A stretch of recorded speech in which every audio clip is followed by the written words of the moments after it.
Okay,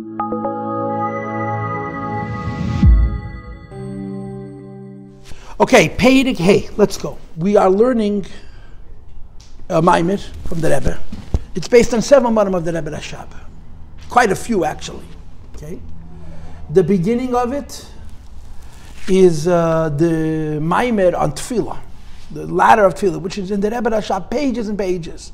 He has it in a few places in the Ayin Beis, where the Rebbe Rashab talks about the ladder of Tefillah, and he talks about it here at length. Secondary to that is the business with the Mezeg. But I need you to understand something, that when the Rebbe Rashab brings up the story of Mezeg, he brings it up about Teshuva. The Maimer that I always learned, that I meditate on, I have it here, a copy of it. Pashas Kiteitzei Tafresh Ayin Daled. It's about Teshuva. That there's 3 wrong ways to do Teshuva. That's how it plays out. There's 3 wrong ways to do Teshuva. One wrong way to do Teshuva, he calls them Teshuva, yeah. Right. You're trying to do Teshuva and it's not working for this reason, and for this reason. So the Rebbe Rashab doesn't bring up the sugi of Mezeg like our Maimer does. In other words, the Rebbe Kloimesh, in quotes, is basing his Maimer of the Rebbe Rashab, but it's so original. What the Rebbe is doing is he's taking the ideas that the Rebbe Rashab brings and he's applying them to a different context. In Perek Daled, which we just finished, where the Rebbe talks about Mezigis, Mezeg Nachon A, where the Neshama is too high and the Guf is too high. Mezeg Nachon B, where the Neshama is too high and the Guf is too low. Mezeg Nachon C, where the Neshama is too low and the Guf is too low. The Rebbe Rashab did not discuss them as ideas. He discussed them in the context of Teshuva. Now the Rebbe did not offer solutions. He didn't offer solutions. The Rebbe didn't say how to fix it. The Rebbe Rashab tries a little bit, emphasis on the word a little, to say, so what do you do if the Eibush gave you a bad mezek? He tells you how to fix it. L'mashal, if your goof is too low, break it. If your goof is too high and too edel, you have to give it simcha. He gives different kinds of solutions. The Rebbe doesn't give solutions. The Rebbe just says what the Eibush solution is. The Eibush solution is that since we have such low neshamas, the Eibush gave us very edel the goof is. Now the Rebbe talks about Teshuva. In other words, the next paragraph, which is Perek Hey, is about Teshuva. This is the form that the Rebbe Rashab uses, but the Rebbe is in total abstraction. In other words, he doesn't at all go into the particular mezigis. He just simply speaks about Teshuva, and he makes the point. And the point is like this. There is a magic word, Rabbi side. There is a magic word. I'm not going to ask you what it is because you don't know it. I did say it, but I didn't emphasize it enough. The magic word is not please in this case. The magic word in this case is the word Avodah. Avodah means I'm working on something. We talked about it a lot. Avodah means I'm working on myself. If it's too easy, I'm not working on myself. If it's too hard and I therefore avoid it, I'm not working on myself. And that's the problem with the Mezeg is built in Nachon. All the Mezeg is built in Nachon is that the avodah is not happening. I may be spiritual, I may have great moments, I may have more than great moments, but the idea of avodah, what's called in Chassidus ibud eiris, taking an animal skin and working it over and making it a kelev avodas Hashem, isn't present here. It's missing. The avodah, the labor is missing. Why? Because the neshama and the guf are not connecting. Sometimes the neshama and the guf are not connecting because the guf is too high. Sometimes the neshama and the guf are not connecting because the neshama is too low. Sometimes the neshama and the guf are not connecting because the guf is too low. The neshama is too low. All kinds of reasons. And Mezeg Nachon, a good blend, means that the neshama and the guf meet in such a way that the neshama does its job, which is calm down and inspire the guf, and the guf does its job, it lets itself be worked over. Verstehst? So in this Perek, there was very big kitzer. It's 10 lines, 11 lines. I don't know how many lines Perek Hey is, and the Rebbe generalizes about Teshuva. In other words, what the Rebbe Rashab speaks a whole mind, but the Rebbe speaks in 11 lines. The Rebbe extracted from that Maimer of Kiteitzei Aderes the business of Mezigis, Mezeg Nachon A, B, and C, and explained it to us out of the context of Teshuva, just in theory, okay? So now we're learning about Teshuva. That's what's going to happen. Let's read it inside. V'hine. Kishem shehu b'klolos ha'avodah. Just like we spoke earlier about avodah as a whole, and that the definition of avodah as a whole means soul meets body. And soul inspires body, and body works based on that inspiration. Emphasis on work. Otherwise, the Mezeg is built in Nachon. Kenhu Down by Avodah Teshuva. The same is true also in Avodah Teshuva. The after, even though, listen carefully. L'chayri, you could say sheklol, listen, you're not tshuva. The whole phenomenon of tshuva is yitziyah miyadar kelim, going out of your kelim. Now, going out of your kelim sounds like a mezeg nachon. What does going out of my kelim mean? I'm going out of the ordinary, I'm going out of myself. Says the Rebbe, I want you to know if tshuva means going out of your kelim, then tshuva isn't tshuva. You know, one of the things that Avodah Hashem talks about at great length, which is so generationally relevant for us, is yiyosh. Giving up. I don't want to live. I don't want to live. I want my neshama to leave the guf. The Yidush, says the Rebbe, is rooted in the fact that you have feelings of Yiddishkeit, you have feelings of relationship with the Eibishter, but none of the feelings take root. None of the feelings happen in such a way that they actually move you. So whatever kinds of feelings towards Hashem you have, they're not the kind of feelings that actually get you to work on yourself. One of the things that Rebbe Rashab argues very emphatically in the Maimed of Aderes is, if you want to fix yourself, you got to fix yourself piecemeal. You have to decide what you want to fix and how you're going to fix it, then you go ahead and fix it. If you want to fix everything, you know, I'm becoming a good person from now on. It's nonsense. So the Rebbe says, tshuva may be yitziyah miyeder kelim. Look inside, mekomakom nevertheless. It must be in a form sheyiyeh shayach al hagashmi. It has to have a relationship with the physical. Hainu, this means shekasher hayizbonenus the tshuva. You're doing a contemplation which is connected to tshuva. But it's ba'ofen, it's in such a fashion, shemargish, that he feels, shehenyonim agashmin, that the physical things, ubefrat inyonim hofchi, particularly not just some physical things that are the enemy of Avodas Hashem. Heimeniya lekiyam ateiru mitzvahs, hold me back from learning Torah and doing mitzvahs. Now look at the next words. Hine derech ha'avodah. I would circle those words 10 times.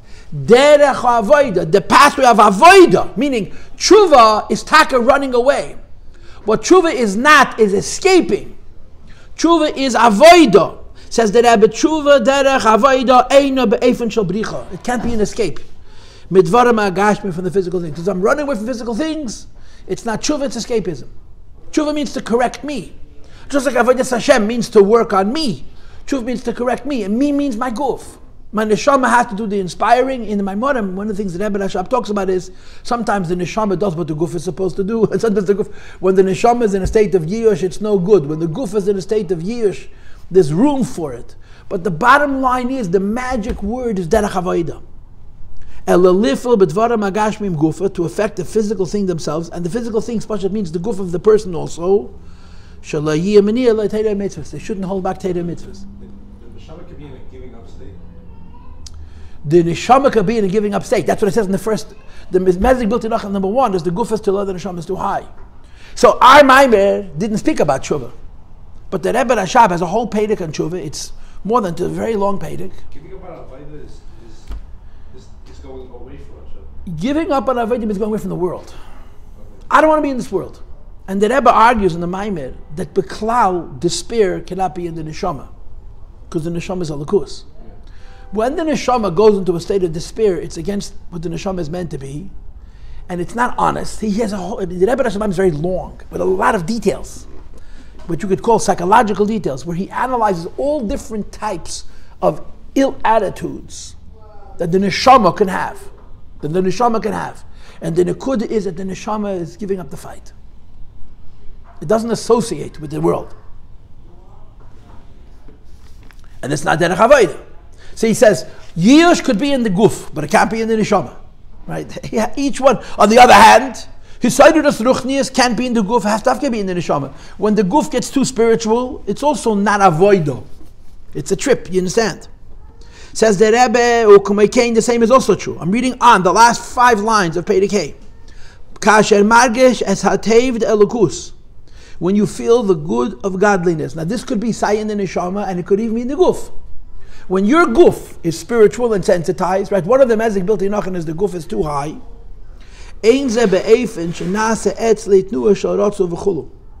It's not allowed to be in a way of escapism, of running away.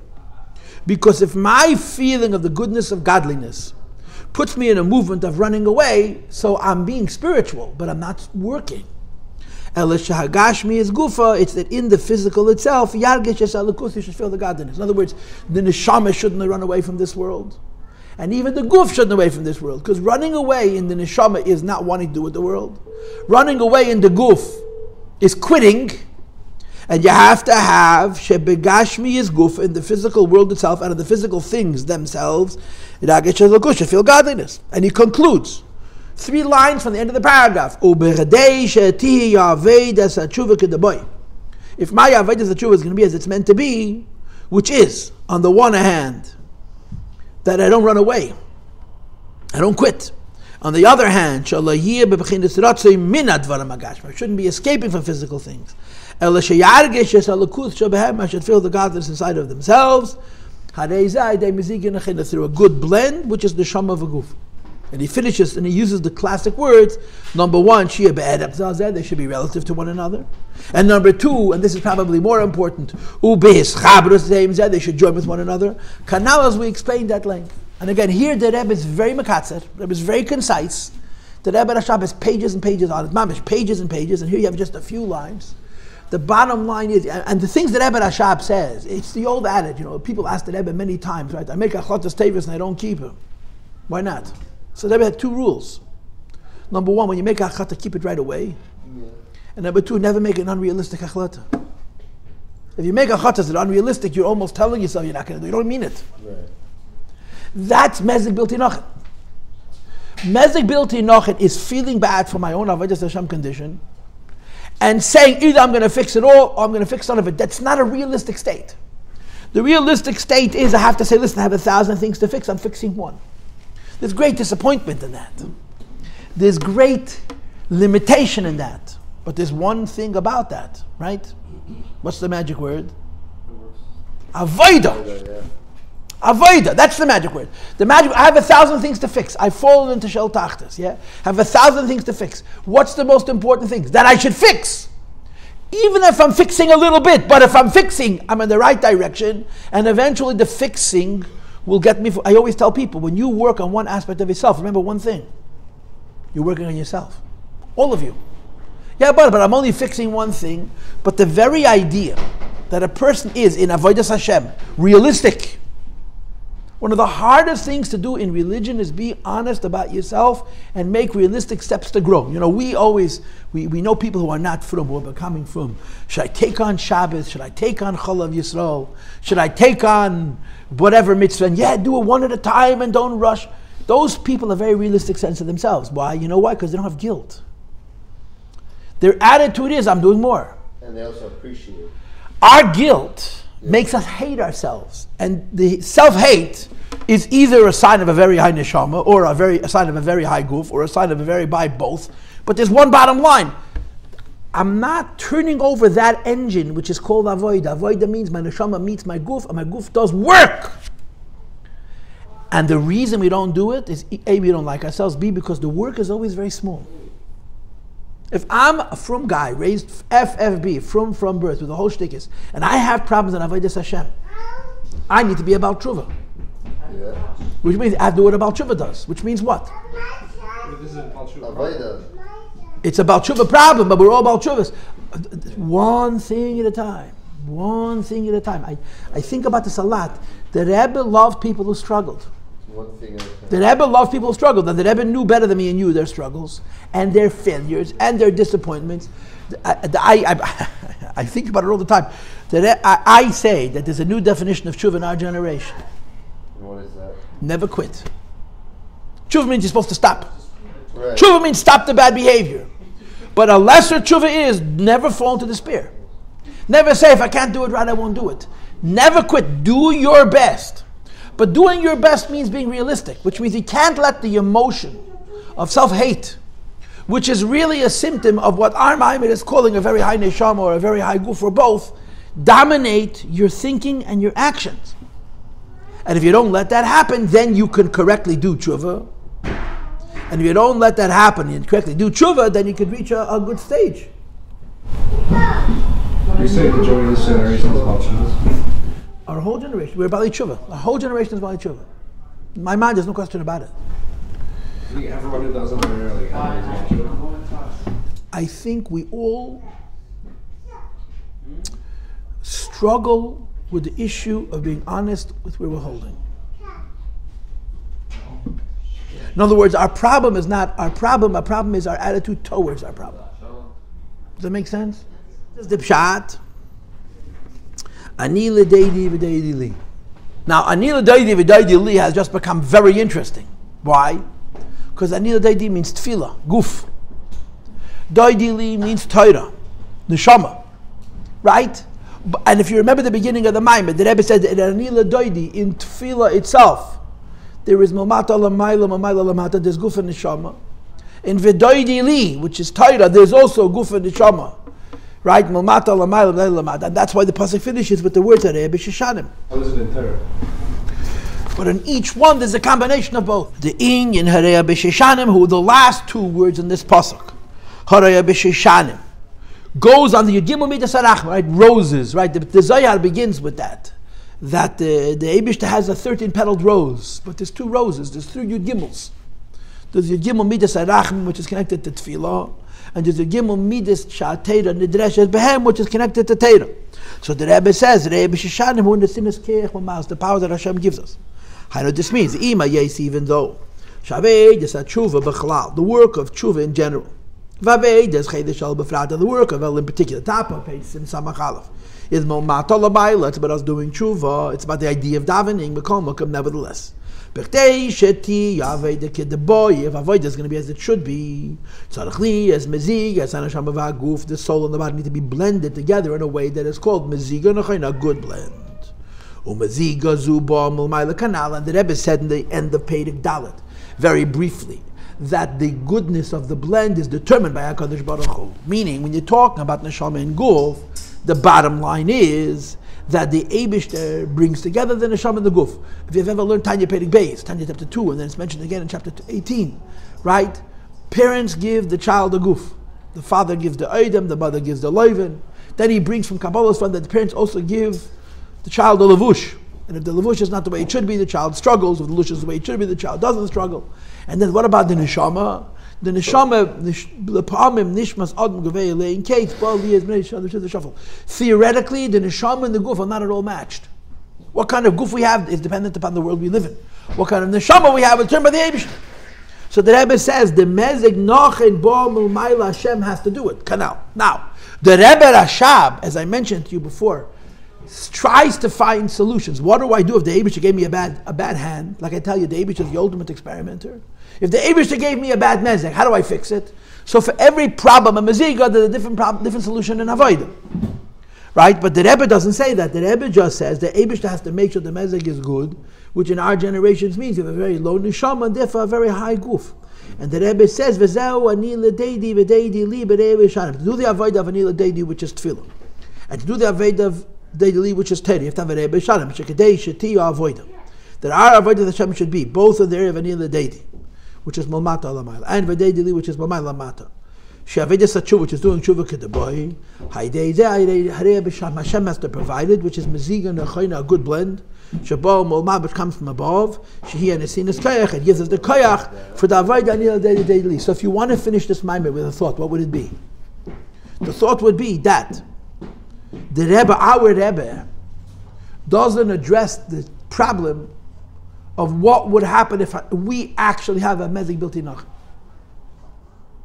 He brings from the Maimed, if Hashem didn't balance us correctly, and we need to balance ourselves out, how would that balance look? The Rebbe Rashab a little bit tries to provide Eitzah.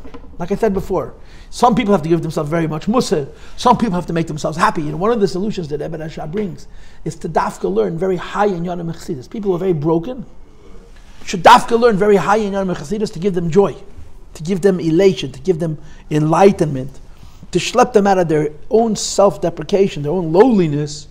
And he says it's an engine starter for avodah. Again, this Maimon, the Rebbe says it's pretty bad when your mezeg is built in Nachon. He says very clearly the mezeg is made by the Eibishter, but he also says, what do you do if the mezeg isn't Nachon? The Rebbe presents us with a variety of the mezeg is built in Nachon, and he just says the Eibishter makes sure that it's good. For example, in our generations, because we have such low neshamas, you have to have high gufas.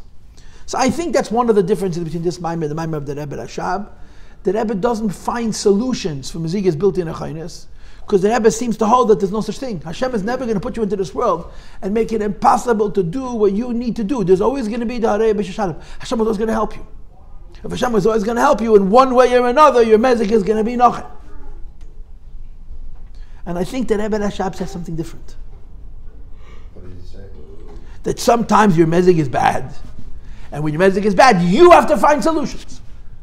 You have to figure it out. You have to fix something that the Eibishter created. Change its nature. You have to work against your nature. And he gives it, and he tells you this is very, very hard to do. He tells you straight, this is very, very hard to do. But it's doable.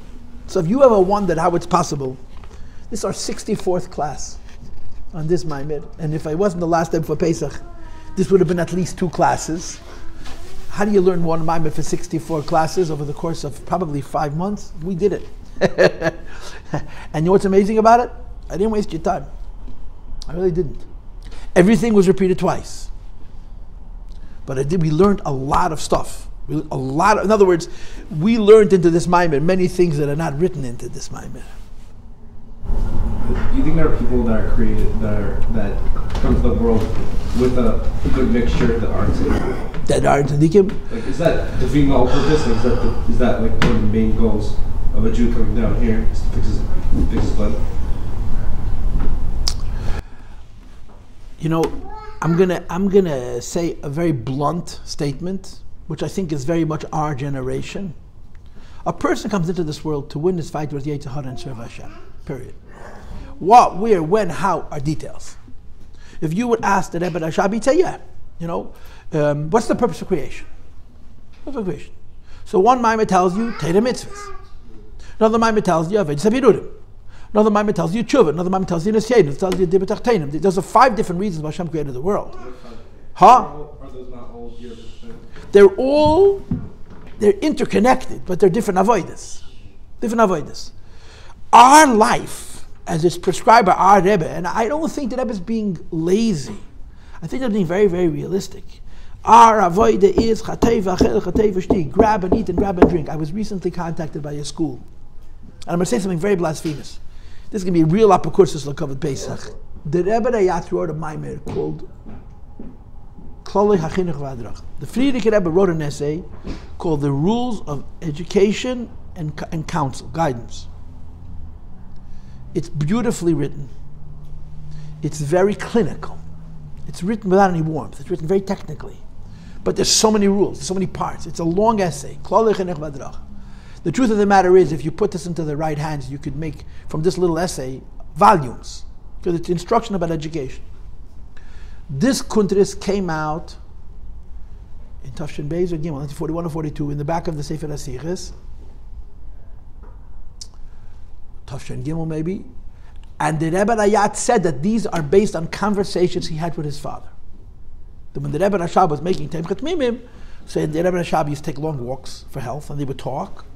And one of the topics he talked about was chinuch. And the Rebbe Rayatz wrote this essay down. Kolech, the Friedrich Rebbe wrote it based on talks of his father. So this rabbi calls me up and says, I want you to give classes to my teachers on Kolech Chinuch V'Hadrach. So we asked him a question. Would we all agree that the number one chassid of the Friedrich Rebbe is our Rebbe? No doubt about it.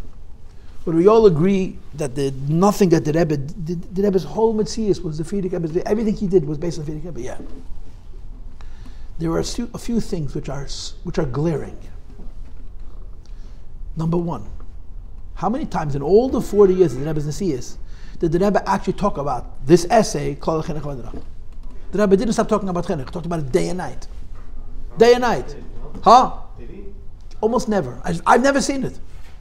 I said, tell me why. Why is it that the Friedrich Rebbe would have written such a detailed, and teachers learn it, and it's a great, if I can make a living on it, you know? I'll give classes and I'll sound good and I'll make speeches. You know what my answer is? Because Klolei HaChinuch V'Hadrach makes a certain presumption. What the presumption is? That the world you live in is normal. And guess what? The world we live in is so crazy. The Klolei HaChinuch, know your student, understand his faults, criticize him, know how to criticize him, read it. It all makes incredible sense, except for one thing. it's very difficult to apply. Almost nothing in that kunta is realistic for you to do or for me to do. You as a student, me as a teacher. I believe that the Rebbe understood quite well that we're at the end. This is the home stretch till Mashiach, and it's just win and don't lose. Whatever tool you need. You asked me a question, right? What is the job of a Jew? Is it birurim? I mean, our Maimon is proposing this birurim. Avodah. I have to work on fixing my guf, which is a profound thing. It's an amazing. If a person can actually do that effectively and successfully, they're an incredible success story. I think it's very black and white. There's a war, and we got to win it. Whatever tool you need. One person wants to use birurim, let him use birurim. One other person wants to use tshuva, let him use tshuva. Just win. Our situation is so dire, it's so difficult for 1,000 reasons that explaining how we're serving Hashem is impossible. You know, there's a story with my father-in-law and the Rebbe, which is really going back 100 years. The story is that my father-in-law was a typesetter for his profession, his whole adult career. My father-in-law was a big chassid, an oived Hashem like you never saw, and a great Talmud Chacham. And he sat, typed svarim in a type shop. His father was the great chassid of Nissen, the great mashpiyah of Nissen. And when Nissen realized that his son had become a typesetter, he was a bit disappointed. So he went into the Rebbe Yechid. This is the 60s yet. And he said to the Rebbe, maybe my son should get a different job. You shouldn't be just a typesetter. And the expression that he used, maybe this is not why he was created. And the Rebbe told him the following words. The Rebbe gesagt that versteht nicht und sagt der Bidurim. The Friedrich Rebbe said he doesn't understand the secrets of Bidurim, of sparks. Ich verstehe sicher nicht und sagt I certainly don't understand the secret of sparks. Aber hat gesagt. So as I said, if this is what we said, meaning the Rebbe said, the Rebbe trusted his own Ruach HaKodesh, then this is what he should do. The Rebbe Rashab said in 1887. How long ago is 1887? It's over 130 years ago. We no longer know the secrets of Bidurim. Why? Seder Bidurim means your neshama has to fix this spark. Your neshama has to go this place. Your neshama has to do this thing. We don't know. But it's not the pshat that tzaddikim are smaller. It's the pshat that the sparks are so small. It's called pachem ktanim, right? What Rashi says in Chumash and Pashas Vayishlach. That Yankov Avinu and pachem ktanim, small jokes. That expression pachem ktanim is brought in Kisvei Arizal to describe the sparks that have to be elevated at the end of Golos. We're at pachem ktanim, what the Rebbe would call polishing the buttons. 2 puts in the knep, right? We are avoiders pachem tanim. The Rebbe Rashab said in the beginning of his Nesiyas, before he made Temech Tvimim, Eini Tani Deh, we know Lord and secret to be doing, not because he's a smaller Rebbe, because the sparks are so small. I personally believe, and again, I expect sooner or later someone's going to attack me for being a heretic, that the reason the Rebbe did not talk about because the Rebbe understood that it's not realistic. Some parts of it are realistic to some people sometimes, no doubt about it. But all of it to be realistic, all people, all times, the Rebbe said, just do good. Just do good. Right. So did I answer your question, Yitzchak? I opened up a huge can of peanuts, Does that mean, cashews, huh? Does that mean that, if you say it like that, does that mean that all the country, a lot of the Rebbe Rashab's countries were not relevant? The instructions are, the practical instructions are, the techniques may not be. What he wants us to do, we have to do. How we get from here to there. Like to use gaiva, which used to be the biggest Avodah in Chabad. To use gaiva as a means of becoming a bigger shliach or a bigger Talmud Chacham, more power to you. What about all the business of bittul? Yeah, it's true. It's true. Chassidus hasn't been cancelled. But there's a bottom line. We got to get to the finish. And the finish is Mashiach. And we get to the finish by, like the Rambam says, one more good deed, one more good word, one more good thought that tips the scale. I believe what I'm saying. Now, I may be obviously very wrong. But if you look at how the Rebbe behaved, the Rebbe was, to a great extent, catching lightning in a bottle, doing good. Just doing good. Or to say it as I like to say it, the definition of tshuva in our generation is Avodah. Never quitting. Okay. Never quitting. And by the way, the other thing which disappears from the Rebbe, which is very hard to understand, the Friedrich Rebbe wrote a Shir HaGeula. You know that? Or Geula. He wrote a song about Mashiach. I don't think in 40 years it was ever sung by forgetting the Rebbe. Sing it. Hachayenu Kel, you know it. Hachayenu Kel. The Rebbe didn't write the tune, he wrote the words. Ad Moyeh, you don't know the song. Why is it not popular? Nobody even knows about it. Oh. Nobody, why? Why? Why? The Frierdiker Rebbe wrote a Shir HaGeula and the Lubavitcher Rebbe, whose every breath is thinking about the Rebbe the Shver, shouldn't sing it? You think this is a mistake? There's a reason. I don't know what it is, but there's a reason.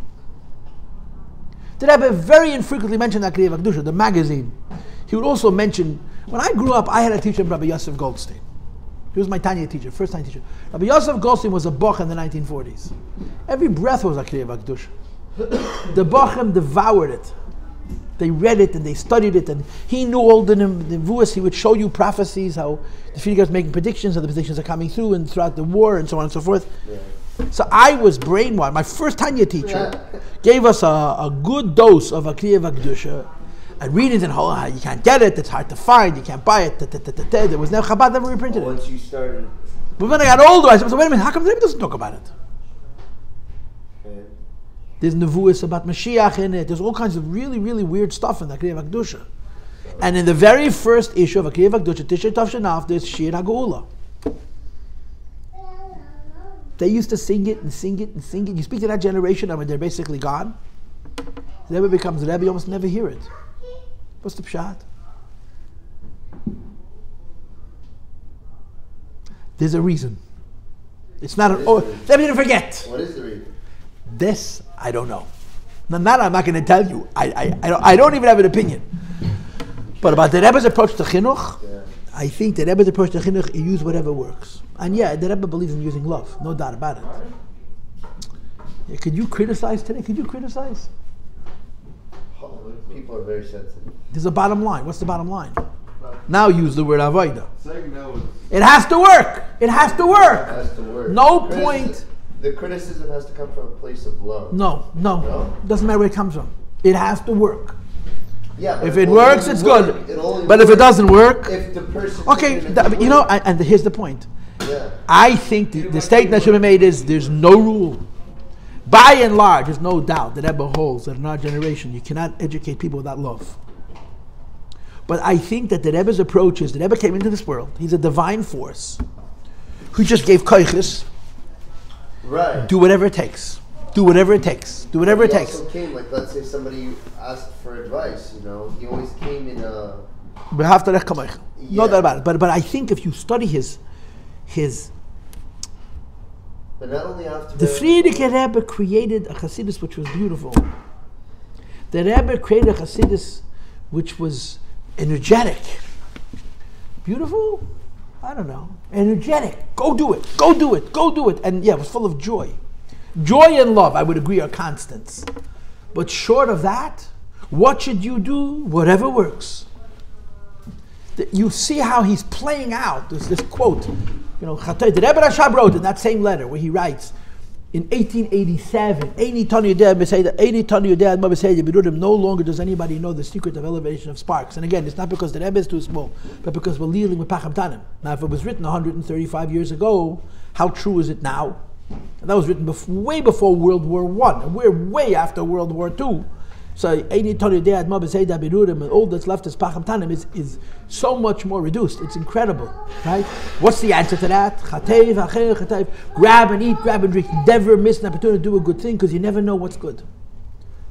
This idea of chaparayim, immediately you do a mitzvah. And this is true in chinuch. You're raising a little kid, yeah?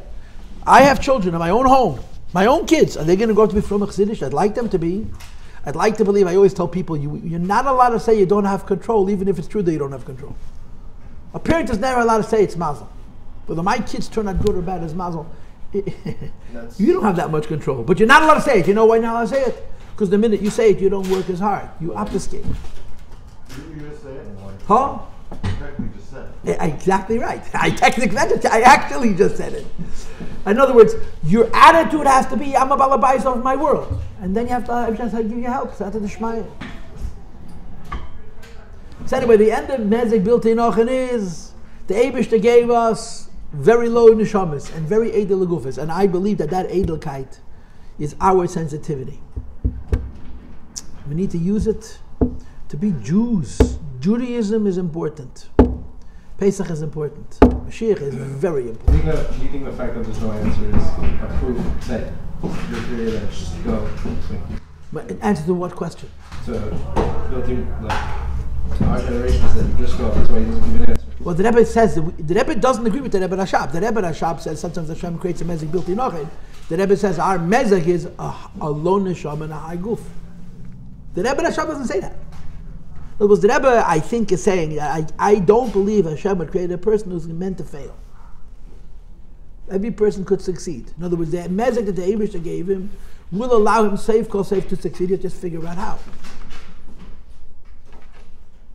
You say you don't even have to fix the mezeg? Right. The Rebbe Rashab says to fix the mezeg. The Rebbe says you have to work with the mezeg. I'm thinking this out loud. I'm talking without thorough analysis. But if you learn the Rebbe Rashab's Maimed, you learn this Maimed, the Rebbe Rashab says there are people in this world of a mezeg built in Nachon, and the Rebbe says there's 3 possibilities mezeg built in Nachon, but our generation, move on, page Shin Samach, first paragraph, 5 lines from the end. If there's a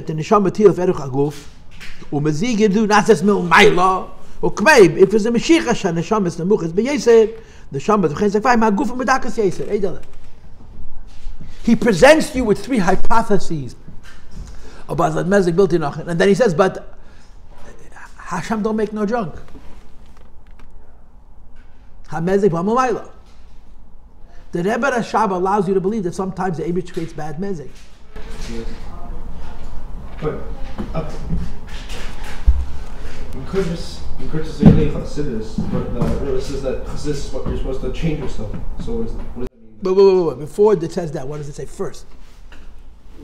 I should say not in sequence, but in point. Chassidus is Yechidus b'nefesh. Yechidus b'nefesh means our connection to Hashem is from inside. That's the power of our lives. That Yechidus b'nefesh expresses itself in 4 different ways. What's the first one? To wake up from a fate. What's the second one? To be extra frum. What's the third one? To work on our character. What's the fourth one? To understand the Lukus Bepnimius. Now, is every Jew a chassid in all 4 levels? Probably most not.